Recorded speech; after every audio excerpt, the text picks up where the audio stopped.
سارے راستے ان کے درمیان خاموشی رہی۔ اسفندیار نے پہلے حارث اور پھر حاشر کو ڈراپ کیا اور اپنے گھر کی طرف بڑھا۔ گھر کے باہر گاڑی جا کر روکی اور اسی طرح گاڑی میں بیٹھا رہا جیسے اسے ابھی کہیں اور جانا تھا۔ مناہل نے گاڑی سے اترتے ہوئے اسے دیکھا تھا۔ اس کی طبیعت ٹھیک نہیں لگ رہی تھی۔ آپ کی طبیعت ٹھیک ہے اسفندیار؟ اسفندیار اس کے اس سوال پر کافی حیران ہوا تھا۔ جی بالکل ٹھیک ہے۔ کہیں جا رہے ہیں آپ؟ ہاں ہاسپٹل جا رہا ہوں، یکدم اس کے منہ سے نکل گیا۔ خیریت؟ مناہل نے پوچھا تھا۔ اصل میں وہ میرا ایک دوست ہاسپٹل میں ہے، بس اسے دیکھنے جا رہا ہوں۔ اوکے، اللہ حافظ، دھیان رکھیے گا، مناہل بولی تھی اور گھر کے اندر چلی گئی تھی۔ اسفندیار نے ایک لمبا سانس لیا تھا اور گاڑی گھمائی تھی۔ کیا ہے رپورٹس میں؟ اس نے سامنے بیٹھے ڈاکٹر سے پوچھا تھا جو رپورٹس دیکھ رہے تھے، مگر ان کے چہرے پر پریشانی نے اس کو سب بتا دیا تھا۔ اگین؟ ڈاکٹر نے رپورٹس اس کے سامنے رکھی تھیں اور چشمہ اتار کر کہا تھا۔ اس نے خالی آنکھوں سے وہ رپورٹس کو دیکھا تھا۔ وہ صرف رپورٹس نہیں، اس کی موت کا پروانہ تھیں۔ کیوں دشمنی کر رہے ہیں آپ اپنے آپ سے؟ ڈاکٹر نے اس کا جھکا چہرہ دیکھا تھا اور کہا تھا، اپنے ساتھ دشمنی کر کے دوسروں کا فائدہ کرنا چاہتا ہوں۔ میرے پیچھے رونے والا تو کوئی ہے نہیں، بے فکر رہیں آپ۔ اس نے ایسے مسکرا کر یہ بات کی کہ ڈاکٹر کو بھی اس پر ترس آیا تھا۔ اتنے نا امید کیوں ہیں آپ؟ نہ آپ اپنے گھر والوں کو یہ سب بتا رہے ہیں۔ اس دن بھی آپ اتنی خراب حالت میں ہسپتال آئے۔ بتانے والا ہی تھا میں آپ کی فیملی کو، مگر آپ کا وہ وعدہ یاد آ گیا۔ انہوں نے کہا تھا، ابھی بتائیں کون سی میڈیسن لینی ہے؟ اس نے جیسے اس بات کو ختم کرنا چاہا تھا۔ صرف میڈیسن سے کام نہیں ہوگا اس دفعہ، بس کریں اپنے ساتھ دشمنی کرنا، سرجری ضروری ہے اب ورنہ معاملہ بگڑ جائے گا۔ ڈاکٹر نے کہا تھا، میڈیسن نے ہی زندہ رکھا ہوا ہے اب تک، آگے بھی رکھ دے گی، اور نہ بھی رکھے تو مجھے کوئی گلہ نہیں ہے اس سے۔ اس نے کہا تھا، اصلی بچے آپ کو برین ٹیومر ہے، بخار نہیں جو ہر دفعہ دوائی کھا کر ٹھیک ہو جائے گا۔ انہوں نے اسے سمجھانا چاہا تھا، مگر وہ تو جیسے موت کی تیاری کیے بیٹھا تھا۔ اولمپکس جیتنا ہے نا آپ نے، تو کم از کم اس کے لیے ٹھیک ہونے کی کوشش کریں۔ میڈیسن لکھ دیں، میں لیٹ ہو رہا ہوں، اس نے کھڑے ہوتے ہوئے کہا تھا۔ ڈاکٹر نے کچھ دیر اس کا چہرہ دیکھا تھا اور پھر میڈیسن لکھ کر اسے دی تھی۔ تقریباً رات کے 10 بجے کا وقت تھا۔ وہ گھر آیا تو سیدھا اپنے کمرے کی طرف چلا گیا۔ مناہل اور کنول فاطمہ بیگم کے ساتھ عائشہ کے کمرے میں موجود تھی، شادی کے کپڑے وغیرہ دیکھ رہی تھیں۔ بی بی جی، چھوٹے صاحب آئے ہیں، رضیہ نے انہیں آ کر بتایا تھا۔ ان کا چہرہ جیسے کھل اٹھا تھا۔ رضیہ کھانا گرم کرو، میں بلاتی ہوں اسے۔ وہ خوشی سے سب چھوڑ چھاڑ کر وہاں سے کمرے سے باہر نکلی تھیں اور وہ دونوں کافی حیران ہوئی تھیں۔ چلیں آپ بھی آرام کریں، ہم چلتے ہیں، صبح آفس میں جانا ہے۔ وہ دونوں اٹھی تھیں اور اپنے کمرے کی جانب بڑھی تھیں۔ کیا اصفی کے دن میں 5 بار آنے پر بھی انٹی ایسی خوش ہوتی ہوں گی؟ کنول بولی تھی۔ مناہل کچھ نہیں بولی تھی۔ چل میں پانی پی کر آ رہی ہوں، تو کمرے میں چل، کنول بولی تھی اور وہاں سے کچن کی طرف بڑھی تھی۔ مناہل کسی سوچ میں اپنے کمرے کی طرف بڑھی تھی۔ اس گھر میں آ جاتا ہوں بہت ہے، یہ اپنی ممتا کا جھوٹا ڈرامہ کرنے کی میرے سامنے ضرورت نہیں ہے، ایسا نہ ہو میں یہاں آنا چھوڑ دوں۔ اسفندیار کی بلند آواز سن کر وہ جھٹکے سے اس کے کمرے کے باہر رکی تھی۔ وہ فاطمہ بیگم سے بات کر رہا تھا۔ بیٹا میری بات، آئی سیڈ اسٹاپ اٹ، وہ غصے سے بولا تھا۔ سر میں شدید درد کی لہر اٹھی تھی، ایسا لگ رہا تھا دماغ پھٹ سا جائے گا۔ وہ اٹھا تھا اور کمرے سے باہر نکلا تھا۔ سامنے کھڑی مناہل کو دیکھا تھا، اس کی آنکھیں لال ہو چکی تھیں۔ مناہل کو بھی اس کے غصے سے اس ٹائم خوف آ رہا تھا۔ وہ نظریں جھکائے چھت کی طرف پھڑ گیا تھا۔ اس سے پہلے فاطمہ بیگم باہر آتی، مناہل تقریباً بھاگ کر اپنے کمرے میں چلی گئی تھی۔ وہ ڈر گئی تھی اس کے غصے سے۔ وہ غصہ اس کے باپ جیسا تھا۔ اسے ایک لمحے کے لیے اس سے شدید نفرت محسوس ہو رہی تھی۔ وہ بالکل عام مردوں جیسا تھا۔ اس کو تو اپنی ماں تک کا خیال نہیں تھا۔ وہ تو اکبر سے بھی گیا گزرا تھا۔ اسے زندگی میں پہلی بار اکبر سے زیادہ برا کوئی لگا تھا، اور وہ اسفندیار احمد خان تھا۔ 1 بجنے والا تھا، مگر آنکھوں میں نیند دور دور تک نہیں تھی۔ عجیب دل گھبرا رہا تھا۔ اس نے اپنا فون اٹھایا تھا اور کمرے سے باہر نکل گئی تھی۔ کنول ٹھیک کہتی ہے، مجھے لوگوں کی پہچان ہی نہیں ہے، ہر مرد ایک جیسا ہی ہوتا ہے، بے شک پھر وہ اکبر ہو، حمزہ یا… اس نے ایک لمبا سانس لیا تھا، یا اسفندیار خان۔ وہ موبائل دیکھتی ہوئی اوپر کی جانب بڑھی تھی اور چھت کا دروازہ کھلا دیکھا تھا۔ سردی اس کی روح تک گئی تھی۔ کافی تیز ہوا تھی، شاید بارش ہونے والی تھی۔ ہوا کا جھونکا جیسے ہی اس سے ٹکرایا، اس نے نظریں اٹھا کر آسمان کی جانب دیکھا تھا۔ اس نے کالے رنگ کی اوور سائز ہوڈی پہن رکھی تھی، مگر سردی کی شدت بہت زیادہ تھی، کافی زیادہ بجلی بھی چمک رہی تھی۔ اف، کتنا فٹ موسم ہے، وہ خوشی سے بولی تھی اور گھومنے لگی تھی۔ اسفندیار نہ جانے کس سوچوں میں ایک سائڈ پر کھڑا تھا، اس کی آواز سے اپنی ہوش میں آیا تھا۔ وہ آنکھ جھپکنا بھول گیا تھا۔ تھوڑی دیر پہلے والی پریشانی ایک دم جیسے ہوا میں اڑ سی گئی تھی۔ مناہل نے جیسے ہی اسے دیکھا وہ ایک دم رک گئی تھی۔ وہ نہیں جانتی تھی وہ یہاں ہوگا، وہ کافی شرمندہ ہوئی تھی، پر وہ اتنی رات کو اتنے خراب موسم میں کیوں تھا وہاں، وہ یہ ضرور جاننا چاہتی تھی۔ یہاں کیا کر رہے ہیں اس ٹائم؟ وہ کمر پر ہاتھ رکھے روکھے لہجے سے بولی تھی، مگر دوسری طرف سے کوئی جواب نہیں آیا تھا۔ مناہل نے اسے ناسمجھی سے سر سے پاؤں تک دیکھا تھا اور دیوار پر رکھی کتاب اٹھا کر اس کا بازو ہلایا تھا۔ کہیں سردی میں جم تو نہیں گئے؟ ہیلو؟ نہیں، وہ جیسے ہوش میں آیا تھا۔ تو دماغ وغیرہ سیٹ کیوں نہیں ہے پھر؟ مناہل نے پوچھا تھا۔ مطلب؟ وہ ناسمجھی سے بولا تھا۔ مجھے لگتا ہے سردی سے آپ کا دماغ خراب ہو گیا ہے، جو اپنی ہوش میں ہی نہیں ہے، وہ بولی تھی۔ وہ اسے کیا پتا تھا ہوش میں نہ ہونے کی وجہ وہ سردی نہیں تھی، بلکہ اس کا یوں اچانک اس کے سامنے آ جانا تھا۔ پر وہ اس سے نظریں نہیں ملا رہا تھا۔ پی تو نہیں ہوئی آپ نے؟ نیچے وہ فضول بھی بول دیے جو نہیں بولنا چاہیے تھا، اب ایسے خاموش ہیں جیسے سانپ سونگھ گیا ہے، اور یہ اندھیرے میں کون سی کتاب سے دل لگائے بیٹھے ہیں؟ وہ بولتی چلی گئی اور پھر موبائل کی لائٹ آن کر کے کتاب پر ماری تھی اور الفاظ اس کے منہ میں ہی رہ گئے تھے۔ وہ اسی کی لکھی کتابوں میں سے ایک تھی۔ وہ کتنی ہی دیر اس کتاب کو دیکھتی رہی، پھر موبائل کی لائٹ آف کی تھی اور اس کی جانب دیکھا تھا جو آسمان میں نہ جانے کیا دیکھنا چاہ رہا تھا۔ کب چھوڑیں گے آپ اس رائٹر کا پیچھا؟ پاگل تو نہیں ہیں آپ؟ اس نے کتاب وہاں واپس رکھی تھی اور بولی تھی۔ وہ اس کی طرف پلٹا تھا۔ اس سے پہلے وہ کچھ بولتا، رضیہ ڈش میں 2 چائے کے کپ رکھے وہاں آئی تھی۔ چائے پئیں گی؟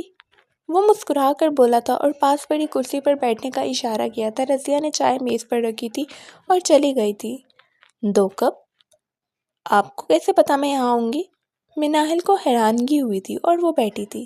الہام نہیں ہوتے مجھے، یہ میں نے اپنے لیے ہی منگوائے تھے، پر خوش قسمت ہیں آپ جن کے ساتھ میں اپنی چائے شیئر کر رہا ہوں۔ اسفندیار بیٹھتے ہوئے بولا تھا۔ 2 کپ آپ نے اپنے لیے بنوائے؟ مناہل مزید حیران ہوئی تھی۔ وجہ نہ پوچھیں، اگر بتا دی تو پھر مذاق اڑائیں گی آپ۔ اسفندیار نے چائے کا کپ پکڑا تھا اور بولا تھا، کہیں کوئی جن چڑیل قابو میں تو نہیں کی ہوئی آپ نے، جس کے ساتھ آدھی رات کو چائے پیتے ہیں؟ مناہل بولی تھی اور اسفندیار کا قہقہ بلند ہوا تھا۔ وہ بہت ہنسا تھا، بہت زیادہ۔ وہ پلک جھپکے بغیر اسے دیکھ رہی تھی۔ جب اس کی ہنسی ذرا رکی، اس نے بولنا شروع کیا تھا۔ ایک انٹرویو سنڈے میگزین میں آیا تھا ان کا، اس میں انہوں نے کہا تھا ان کو چائے بہت پسند ہے، وہ جب بھی پیتی ہیں ایک وقت میں 2 کپ چائے پیتی ہیں۔ اسفندیار بولا تھا، لیکن اب مناہل کو جیسے سنائی دینا ہی بند ہو گیا تھا۔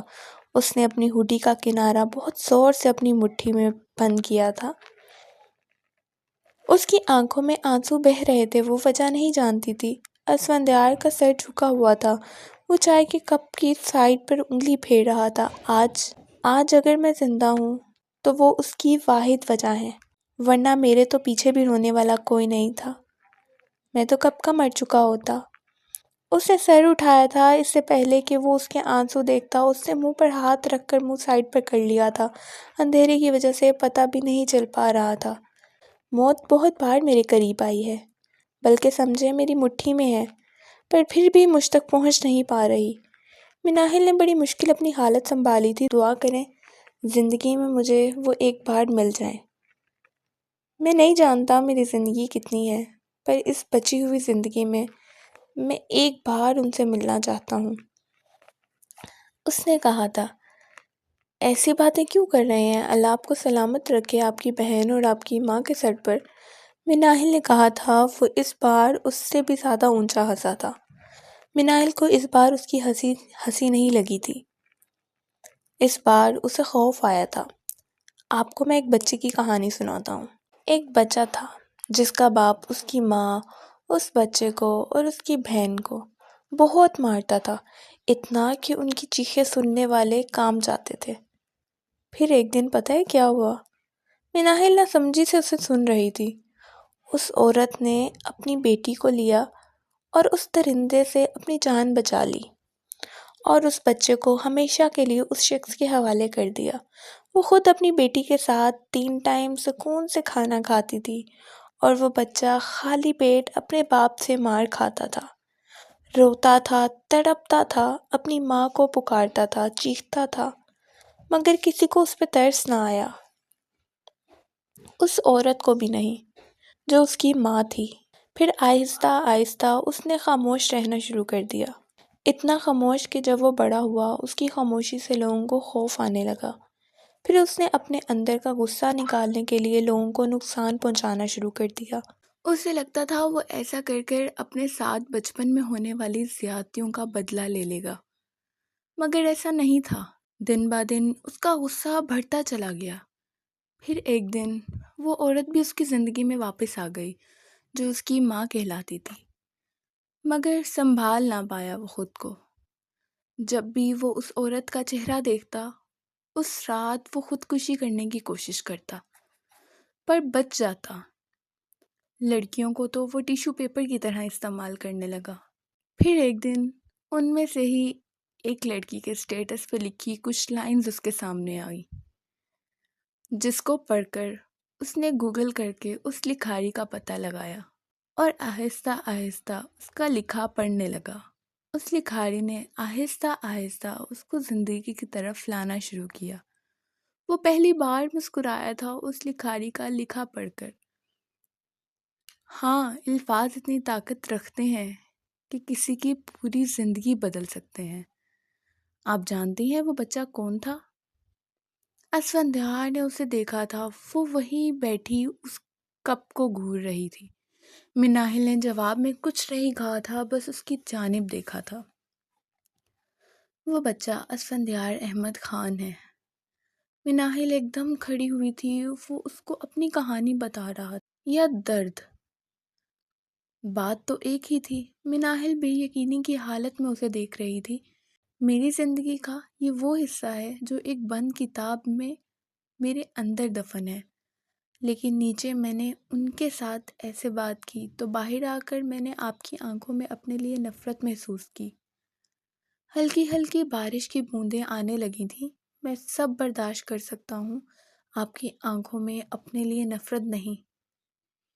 میں نے ساری زندگی لوگوں کی آنکھوں میں اپنے لیے نفرت کے سوا کچھ نہیں دیکھا، لیکن میں وہ نفرت آپ کی آنکھوں میں نہیں دیکھ سکتا۔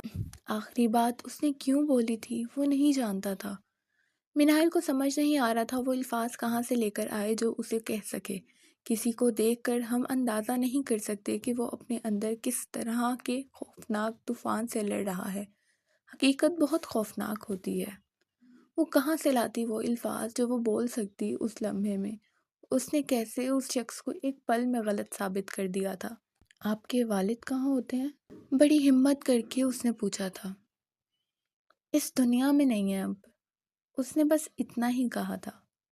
اوہ مناہل، میں نہیں جانتا یہ حقیقت میں نے آج کیوں اپنی زبان پر لائی ہے، مگر میں یہ جانتا ہوں آپ میری یہ حقیقت اپنے اندر اسی طرح قید کر لیں گی جس طرح یہ برسوں سے میرے اندر قید تھی۔